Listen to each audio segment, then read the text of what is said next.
नमस्कार दोस्तों, मैं हूं दीपक चौरसिया और आज हम बात करेंगे तालिबान की जो अंतरिम सरकार बनी है उसमें कौन कितना बड़ा आतंकी है। क्योंकि वहां पर इस बात की क्रेडिट नहीं हो रही कि कौन कितना बड़ा टेक्नोक्रेट है, कौन कितना बड़ा ब्यूरोक्रेट रहा है, कौन कितना बड़ा शिक्षाविद रहा है या कौन कितना बड़ा मास लीडर रहा है। लेकिन तालिबान की सरकार इस बात के आधार पर बनी है कि कौन कितना बड़ा आतंकी रहा है। तो आज पूरी की पूरी तालिबान सरकार का पोस्टमार्टम होगा और मैं आपको ये बताने की कोशिश करूंगा कि 33 में से 30 आतंकी ऐसे हैं जो यूएन की मोस्ट वांटेड लिस्ट के अंदर शामिल हैं। ऐसे में क्या यूनाइटेड नेशंस ऐसी सरकार को मान्यता दे सकता है या देना चाहिए, ये भी एक बहुत बड़ा सवाल है। कल अमेरिका ने साफ साफ कहा था कि तालिबान को मान्यता देना अभी बहुत दूर की बात है। वहां पर जो कुछ हुआ वो एक अलग बात है, लेकिन तालिबान को मान्यता देना बहुत दूर की बात। ऐसी सरकार जिसके बारे में कहेंगे अब की बार सुसाइड बमर्स की सरकार या अब की बार आतंकियों की सरकार, ऐसी सरकार को कैसे मान्यता दी जा सकती है, इसी पर बात होगी। लेकिन सबसे पहले मैं आपको एक एक करके बता देता हूं कि कैसे जो आतंकी हैं उनके ऊपर पूरे के पूरे आरोप हैं। मैं आपको एक एक करके बताऊंगा कि कौन कौन लोग हैं जिनके ऊपर बड़े बड़े आरोप हैं। सबसे पहले बात कर लेते हैं मुल्ला मोहम्मद हसन अंकुद, जो प्रधानमंत्री हैं, कट्टर तालिबानी और ग्लोबल टेररिस्ट हैं। संयुक्त राष्ट्र की सूची में इनका नाम है। यूएन के जो डेजिग्नेटेड टेररिस्ट होते हैं जिसकी एक बकायदा लिस्ट है, उस लिस्ट में मुल्ला मोहम्मद हसन अंकुद जो प्रधानमंत्री हैं उनका नाम है। मुल्ला उमर का बेहद करीबी रहा है। मुल्ला उमर वही जिसने तालिबान की स्थापना की थी और जिसने सिखाया था कि महिलाओं को कैसे कोड़े मारे जाएं। इसके अलावा रहबरी शूरा का प्रमुख है।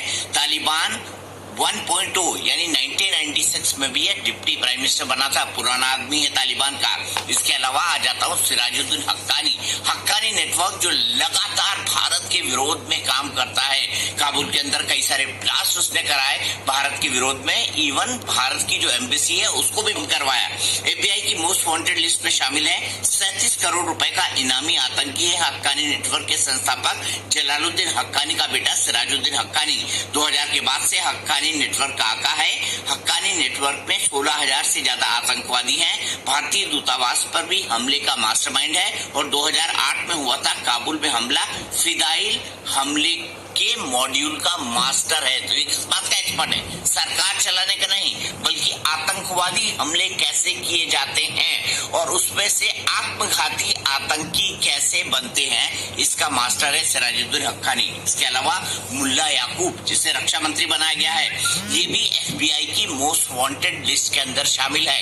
यानी एफबीआई ने जिन लोगों को मोस्ट वांटेड बना के रखा है उसमें मुल्ला याकूब भी शामिल है। तालिबान सरगना मुल्ला उमर का बेटा है। जय सरगना मसूद अजहर का बेहद करीबी है। तो इसके बारे में कहा जाता है कि ये कट्टर भारत विरोधी है, भारत को दुश्मन मानता है याकूब और अफगान में भारतीय ठिकानों पर जितने भी हमले हुए उसमें इसका हाथ है। इसके अलावा अगला नाम है मुल्ला गनी बरादर का।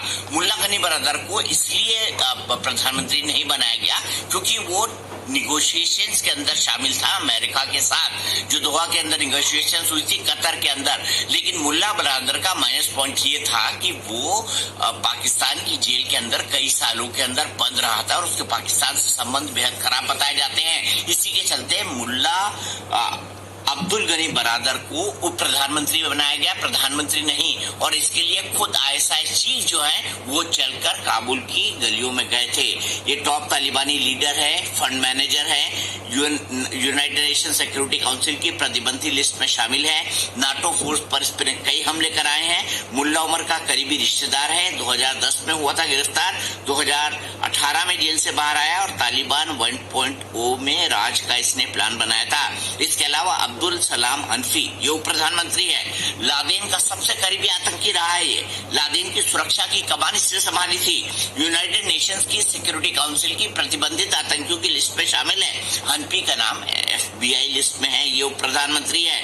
इसके अलावा आमिर खान मुत्तकी जो विदेश मंत्री बना है, ये भी यूनाइटेड नेशंस की ग्लोबल टेरर लिस्ट में शामिल है और लंबे वक्त से अंडरग्राउंड था। तो इसमें से ज्यादातर लोग ऐसे हैं जो लंबे वक्त से अंडरग्राउंड रहे थे। अभी कैसे सरकार में शामिल होंगे और कैसे दुनिया इनको एक्सेप्ट करेगी, ये सबसे बड़ा सवाल है। इसीलिए भारत हमेशा से सवाल उठाता रहा है कि अगर ऐसे तालिबानी आतंकी सरकार के अंदर शामिल हो जाते हैं, ये दुनिया के लिए बहुत बुरा होने वाला है।